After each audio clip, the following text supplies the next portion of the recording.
Bună seara tuturor! Bună seara, bună seara, bună seara tuturor!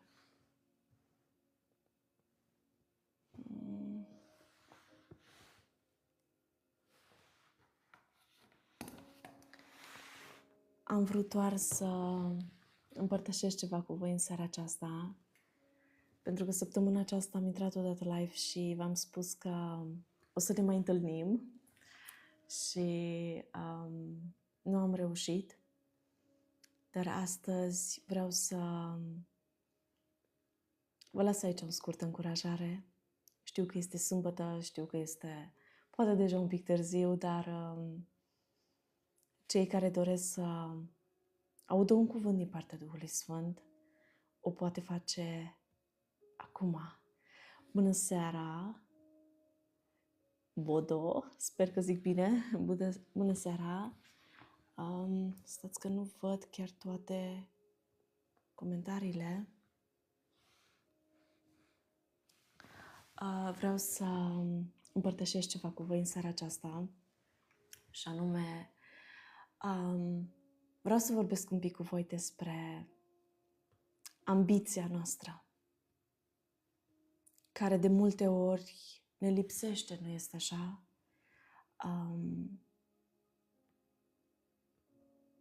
Dorim să reușim ceva și de cele mai multe ori parcă nu funcționează, nu putem să ducem la bun sfârșit și de multe ori rămânem acolo cumva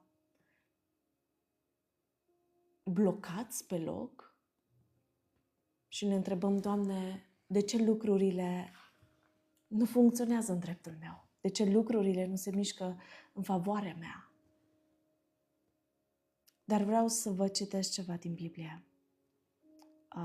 Pentru că cuvântul lui Dumnezeu este singurul lucru care ne poate da un nou început, ne mărește credința, înțelegem unde suntem. De fiecare dată când citim din cuvântul lui Dumnezeu, parcă este, nu știu, o oglindă în care ne uităm și ne gândim, Doamne, ok, eu de fapt aici sunt și Tu acolo mă vrei.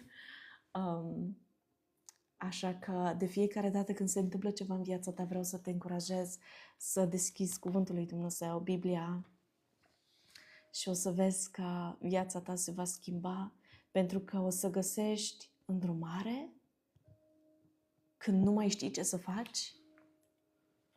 Caută în cuvântul lui Dumnezeu, pentru că întotdeauna vei primi un răspuns. Nu știu dacă mă auziți foarte bine, mi-ar place să îmi spuneți dacă se aude bine. Și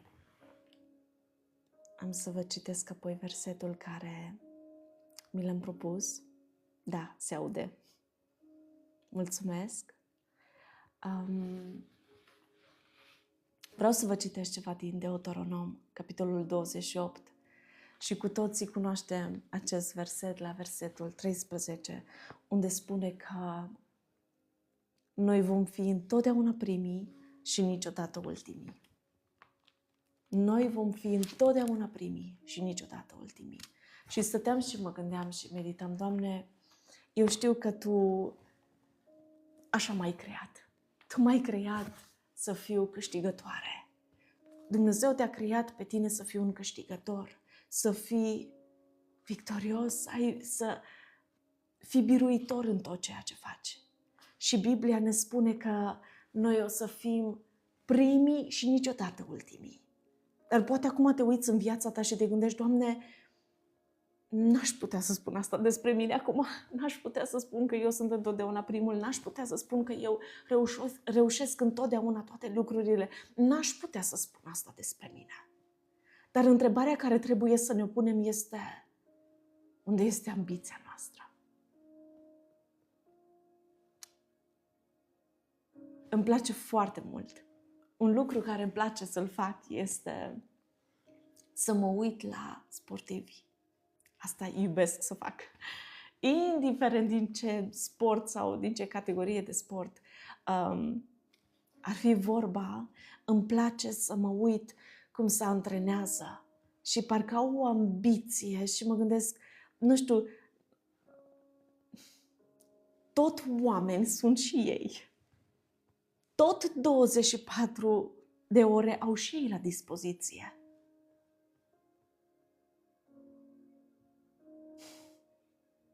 Oare de ce oamenii aceștia reușesc așa o performanță și eu de multe ori când fug poate 5 minute nu mai pot? Este pentru că se antrenează, bineînțeles. Dar nu e vorba doar de antrenament. E vorba de ambiția aceea. Și noi ca și copiii ai lui Dumnezeu, de multe ori uităm pentru ce am fost creați. Unde este ambiția noastră? Să spunem și noi, în fiecare zi din viața mea, așa cum spune un sportiv, în fiecare zi din viața lui, el merge, se trezește, merge la antrenament, face ceva pentru chemarea lui. Noi ne trezim. Noi ce facem pentru chemarea noastră? Este întrebarea. Unde este acea ambiție să spunem, Tată, indiferent că sunt obosită, indiferent cât este ceasul, indiferent că este foarte devreme, mă trezesc și vreau să citesc. Mă trezesc și vreau să mă rog. Mă trezesc și vreau să lucrez pentru visul care Tu mi l-ai dat, pentru viziunea pe care Tu mi-ai dat-o. Unde este ambiția noastră? Unde este credința noastră? Noi suntem primii și niciodată ultimii. Asta spune cuvântul lui Dumnezeu despre noi. Vă binecuvintez.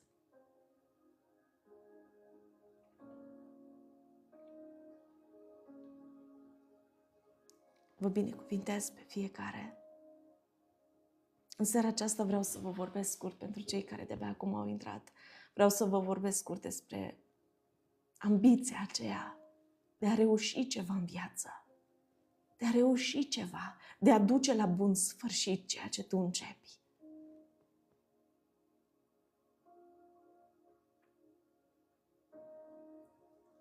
Pentru că ne place să începem multe proiecte, multe lucruri. Dar vedem cum după 2, 3, 4, 5 luni, parcă nu mai avem acea ambiție să zicem vreau să duc până la sfârșit, vreau să câștig, vreau să fiu primul și niciodată ultimul. Nu putem da vina pe Dumnezeu. De fiecare dată că noi nu am reușit ceva în viață, nu putem să dăm vina pe Dumnezeu sau să găsim scuze de fiecare dată. Păi știu, eu n-am putut, n-am avut așa de mult timp. Este interesant cum alții au timp. Păi știu, eu nu am avut resursele necesare. Alții au resursele necesare.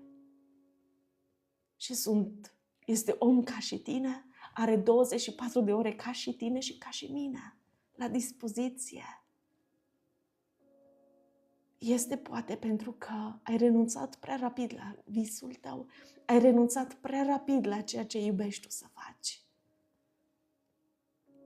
Pentru că atunci când iubim să facem ceva, ambiția vine la pachet. E ceva ce nu lipsește. Și atunci, cu adevărat, putem spune că noi suntem întotdeauna primii. Când facem ceea ce iubim, când facem ceea ce ne place, când umblăm în chemarea noastră, este totul atât de simplu și atât de ușor. Bineînțeles că o să vină provocări. Sunt provocări și o să mai vină.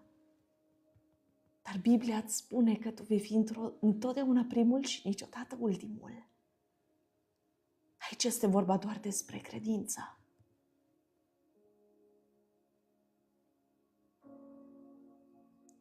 Credem că ziua de mâine va fi una mai plină cu soare.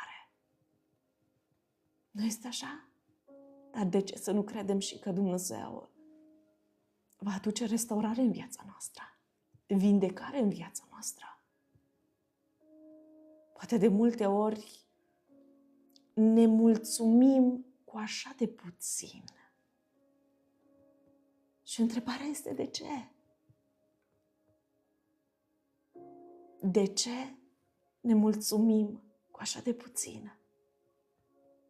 Este bine să fii recunoscător pentru tot ceea ce ai, mulțumitor pentru tot ceea ce ai. Dar de ce ne mulțumim cu așa de puțin? Ne gândim, Doamne, dacă aș putea să mă duc și eu de la, locuința în care eu sunt acum, unde am doar o singură cameră, dacă aș putea să mă duc măcar la o locuință care are 2 camere, deja ar fi perfect.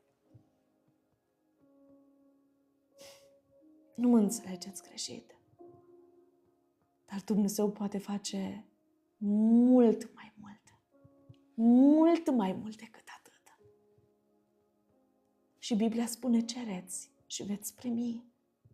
Doar că noi de multe ori ne gândim că e ceva prea greu pentru Dumnezeu, prea mare pentru El și ne este teamă oare să îi cer sau nu lui Dumnezeu lucrul acesta.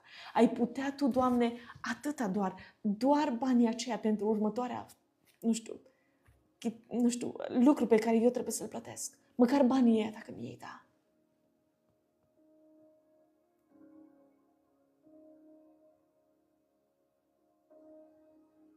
Și în ceea ce privește sănătatea noastră, de multe ori ne gândim, Doamne, doar atât îmi doresc. Dar știu, sunt bolnav, măcar să nu mă mai doare capul. În rest, toate celelalte poate să rămână, dar măcar capul să nu mă mai doară. De ce îi cerem lui Dumnezeu lucruri atâtea de mici? Este ca și cum ar veni un copilaș la tine, copilașul tău, și ți-ar spune, mami, ai putea să-mi dai și mie astăzi, te rog frumos, o frimitură mică dintr-o pâine.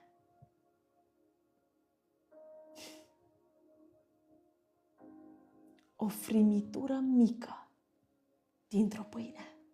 Cam ăștia suntem noi de multe ori. Cam asta îi cerem noi lui Dumnezeu de multe ori.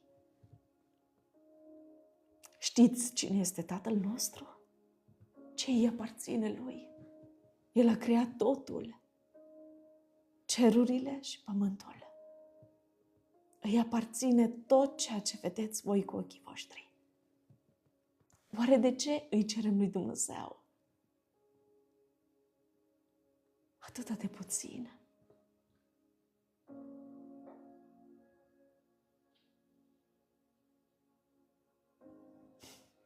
Sunt oameni care au rămas fără o mână. Și vreau să vă spun că sunt oameni care se mulțumesc cu lucrul acesta. Dar eu vreau să fac parte dintr-o altă categorie. Și anume din acei oameni care au acea credință că Dumnezeu poate să facă această minune și să crească acea mână înapoi la loc. Suntem noi acei oameni. Oare de ce ne mulțumim cu ceea ce vedem? Zice Biblia, împotriviți-vă celui rău și el va fugi de la voi. De ce acceptăm anumite lucruri? De ce le acceptăm? De ce ne mulțumim cu așa de puțin? Când Biblia ne spune că noi vom fi întotdeauna primii și niciodată ultimii. Oare de ce mă mulțumesc cu ultimul loc? De ce mă mulțumesc cu al 4-lea loc? Dacă Biblia îmi spune că eu o să fiu întotdeauna prima, de ce ne mulțumim?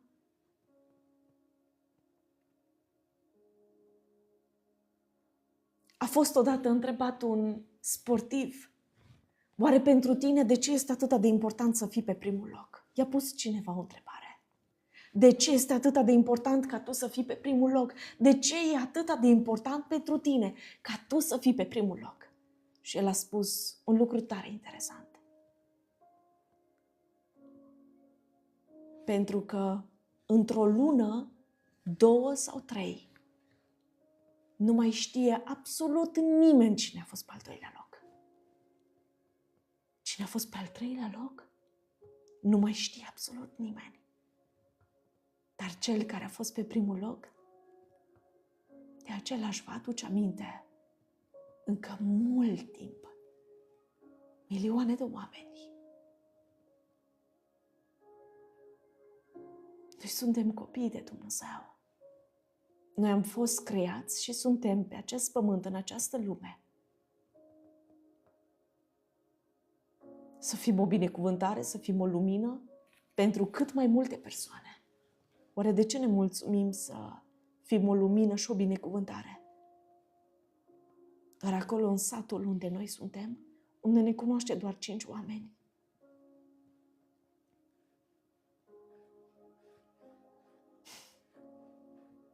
Este întrebarea. Știu că acest mesaj este poate un pic dur.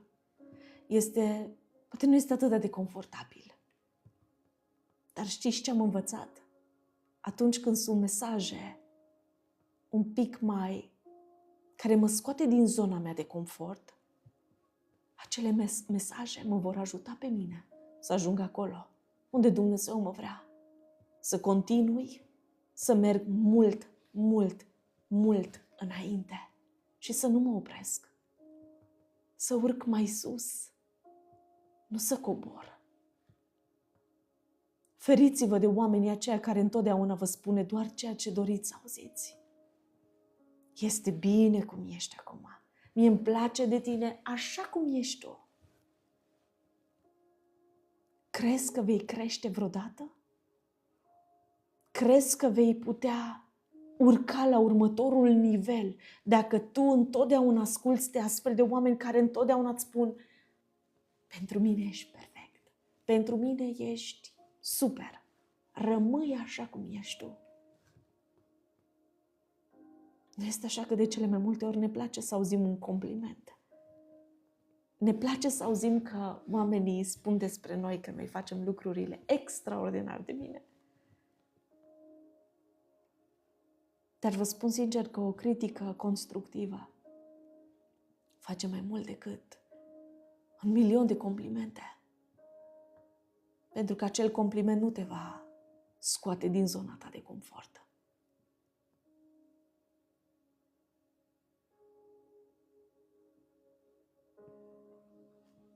Cum am zis, am venit să vă încurajez. Dar câteodată trebuie să spunem adevărul, chiar dacă doare, Biblia ne spune că adevărul ne va face liberi. Adevărul te va face liber.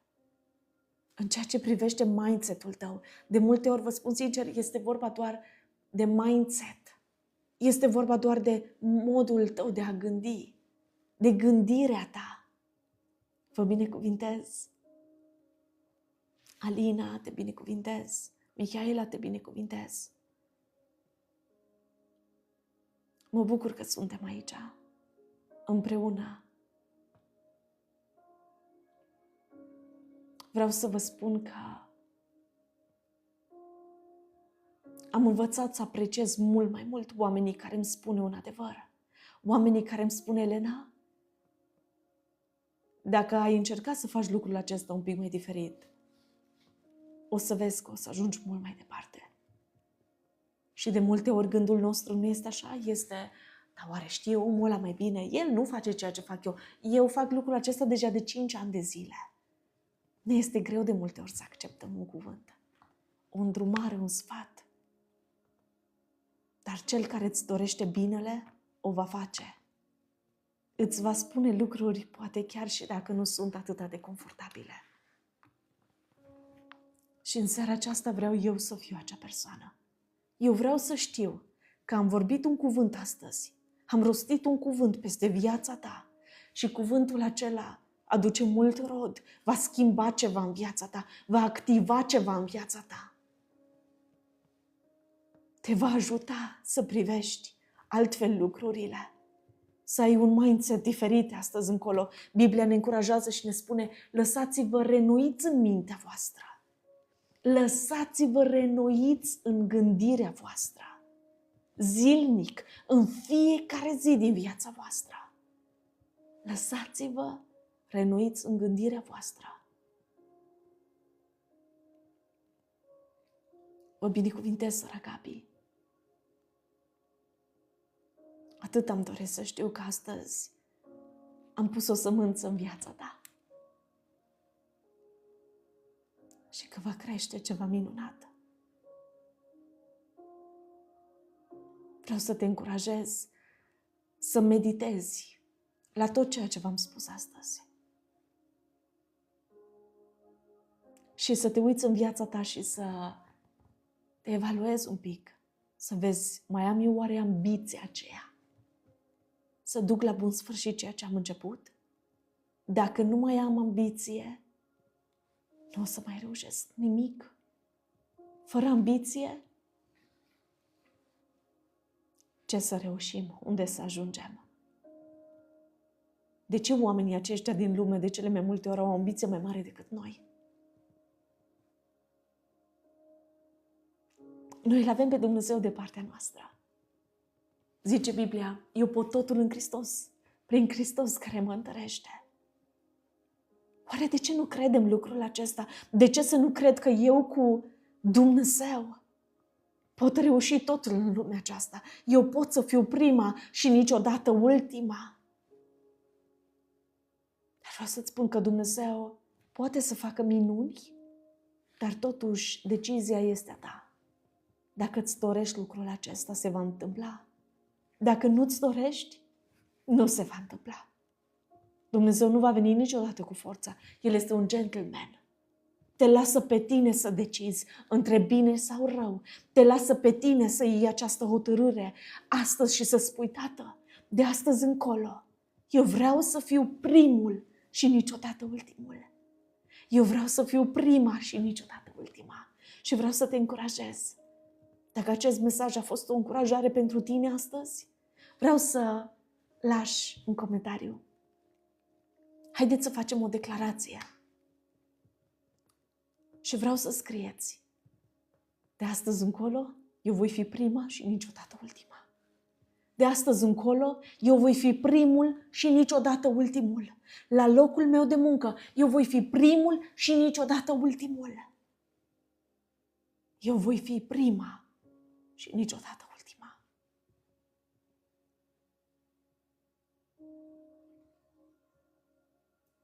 Eu voi fi prima și niciodată ultima. Rostește cuvântul lui Dumnezeu peste viața ta, în fiecare zi, în fiecare dimineață, când te trezești să spui lucrul acesta. Eu astăzi voi fi prima și niciodată ultima. Eu astăzi voi fi primul și niciodată ultimul. Eu astăzi voi merge din glorie în glorie. Pentru asta ai fost creat. Pentru asta ai fost creată. Ai fost creat să fii un câștigător în lumea aceasta. Și aud cum Duhul Sfânt astăzi vine și ne întreabă, de ce vă mulțumiți cu așa de puțin? De ce vă mulțumiți doar cu o frimitură? De ce vă mulțumiți doar cu atât? Aveți credință în mine, zice Domnul. Indiferent din ce țară te uiți astăzi, indiferent că ai nevoie de eliberare, că ai nevoie de vindecare, la Dumnezeu toate lucrurile sunt posibile. Indiferent că ai nevoie de o minune financiară, indiferent că, nu știu, firma ta poate a da faliment săptămâna aceasta, luna aceasta. Știi ceva? Suntem în februarie. Mai sunt încă 10 luni din anul acesta. Nu te lăsa descurajat de ceea ce ai văzut luna aceasta, luna trecută în viața ta. Poate au avut loc schimbări mari în viața ta. Poate ai trecut printr-un divorț, printr-o despărțire, dar vreau să-ți spun ceva. Dumnezeu îți poate da un nou început și dacă ai început, poate cum nu ți-ai dorit anul acesta, vreau să te încurajez și să-ți spun că Dumnezeu în 10 luni de zile, dacă în 7 zile a creat cerul și pământul, nu poate El în 10 luni să schimbe viața ta? Nu poate El în 10 luni să aducă restaurare în viața ta? Să aducă vindecare în viața ta?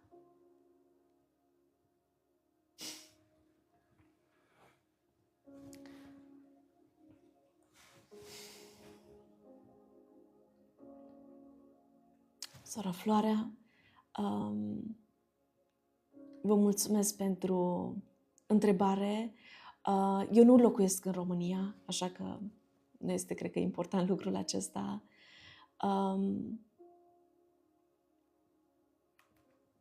Eu fac această lucrare de 8 ani de zile deja. Cu această lucrare mă ocup. Și doar abia de o lună am început cu TikTok. Nu am avut până acum această aplicație. Eu sunt foarte activă pe Facebook de obicei.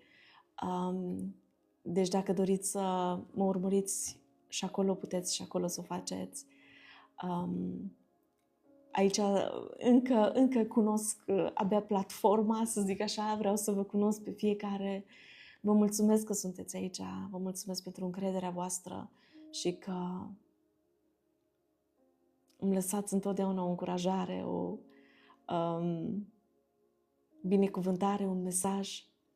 Le citesc pe toate și vă mulțumesc pentru asta tuturor celor care în fiecare zi vă faceți acest timp și îmi lăsați o binecuvântare. Uite, sora Elena, vreau să vă urez o zi binecuvântată. Vă mulțumesc pentru lucrul acesta.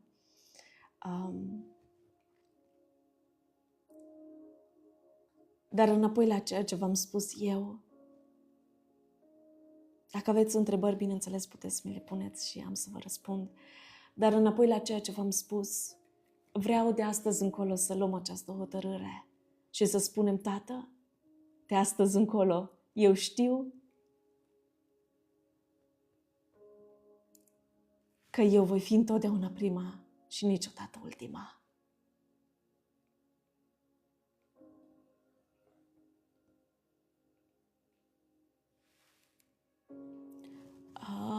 Sora Floarea, puteți să îmi scrieți un mesaj în privat și am să vă răspund printr-un mesaj vocal, pentru că aș vrea să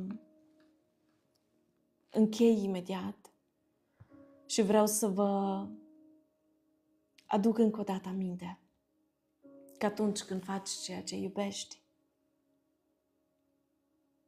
atunci ambiția întotdeauna apare.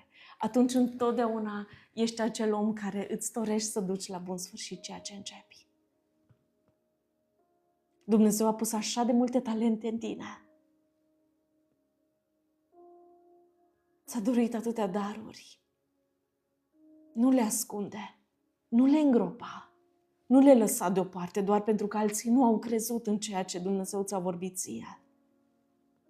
Nu le pune deoparte doar pentru că altora nu le place cum cânți tu, cum predici tu, cum te îmbraci. Sunt mulți oameni care poate au o părere diferită. Dar dacă m-aș opri la fiecare persoană care are o părere diferită, n-aș mai fi făcut nimica în viața mea. Nu avem voie să depindem de părerile oamenilor, ci trebuie să ne intereseze doar de ceea ce spune Dumnezeu. Când Dumnezeu te cheamă să faci un lucru, nu te opri. Nu sta pe loc, nu sta pe gânduri, nu ai voie. Și știi de ce? Pentru că Dumnezeu va veni oricum și a doua, și a treia, și a patra oră să te cheme. Poate ești un Iona care te uiți spre tine și te gândești, Doamne, eu n-am cum să mă duc la oamenii aceia. Doamne, eu n-am cum să fac acea chemare care Tu o ai pentru mine, nu știu, mie mi se pare tare dificilă. Poate ai fost și tu un Iona.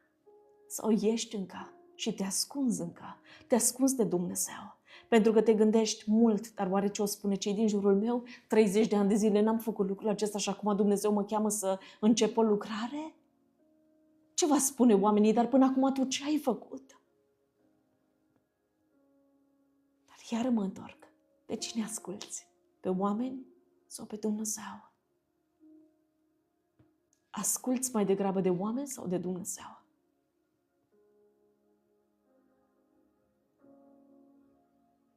Dumnezeu te cheamă în seara aceasta. Și lucrul acesta nu mi l-am notat și nu mi l-am scris și nici nu l-am avut în gând să vi-l spun. Mesajul acesta este pentru tine astăzi.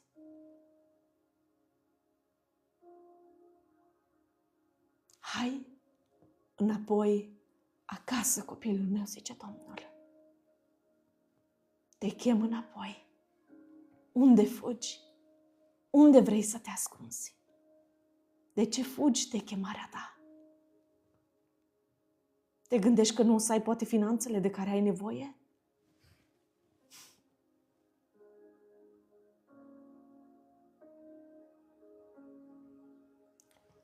Să știi că tu atunci când lucrezi într-o firmă, tu nu trebuie să te ocupi de finanțe.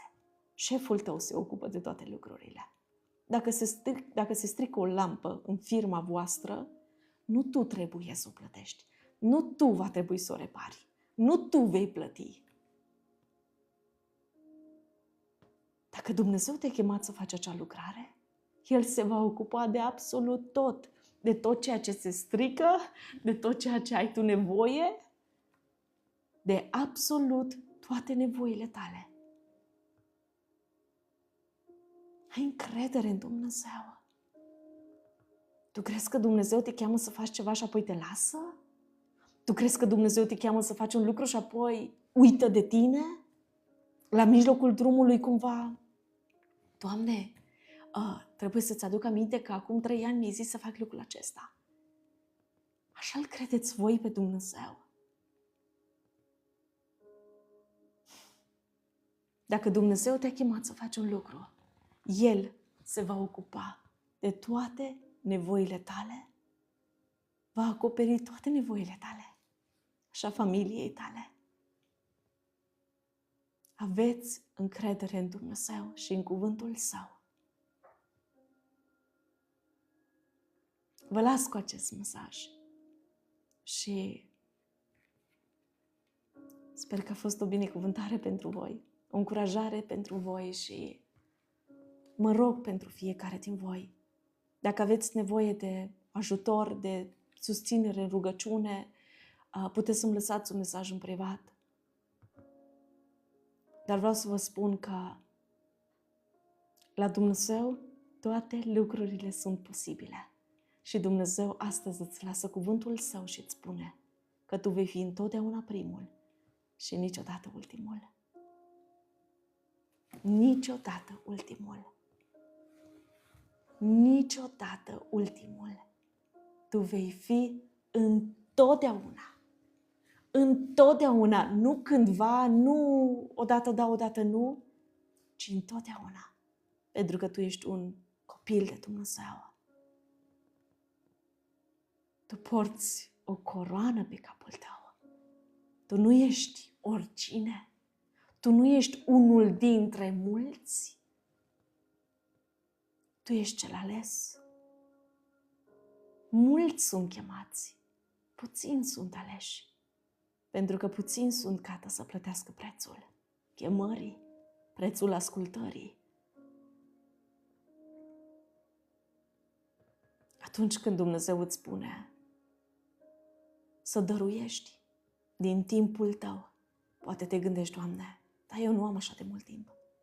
Uite, Tu mă cunoști, eu trebuie să fiu peste tot. Trebuie să rezolv așa de multe lucruri. Asta este prețul ascultării. Să pui un stop și să spui, eu o oră vreau să stau de vorbă cu Domnul în fiecare zi din viața mea, fără nicio scuze. Când Dumnezeu îți spune să dăruiești din finanțele tale, nu este așa că ne gândim, Doamne, orice, doar de banii mei, să nu te atingi. Asta este prețul ascultării. Când Dumnezeu îți spune să faci ceva, poate să lași o relație stricată în urma ta, să renunți la ea, să pui un stop.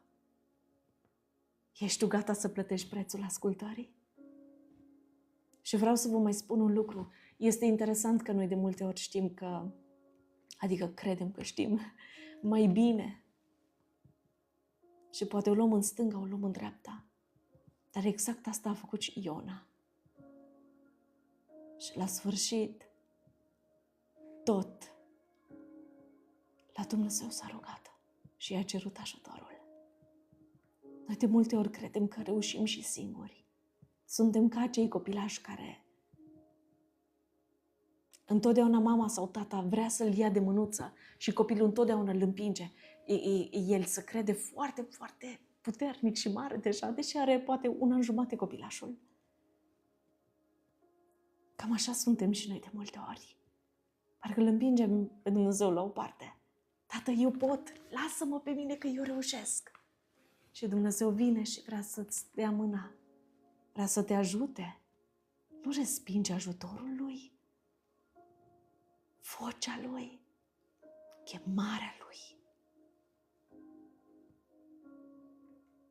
Nu respinge chemarea Lui.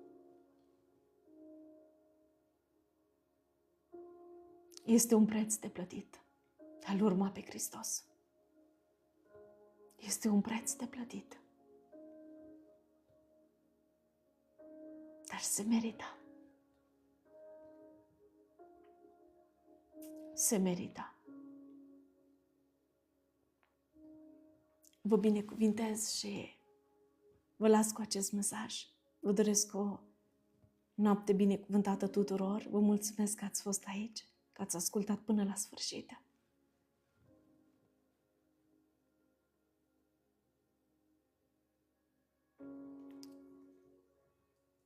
Și mă rog ca fiecare din noi să nu ne îndoim nici măcar o secundă de bunătatea lui Dumnezeu, credincioșia Lui, mila Lui, harul Său măreț, dragostea Lui. Și să știți întotdeauna, doar îndurarea și bunătatea vă vor însoți în toate zilele vieții voastre. Psalmul 23. Declarați lucrul acesta în fiecare zi. Astăzi, doar bunătatea și îndurarea mă vor însoți. Astăzi, doar bunătatea și îndurarea mă vor însoți. În toate zilele vieții mele, nimic altceva. Doar bunătatea lui Dumnezeu și îndurarea Lui. Dumnezeu vă iubește și vă cheamă acasă. Să veniți înapoi la El. Să aveți încredere în El. Planul Său este mai bun decât al tău. Să nu uiți asta niciodată.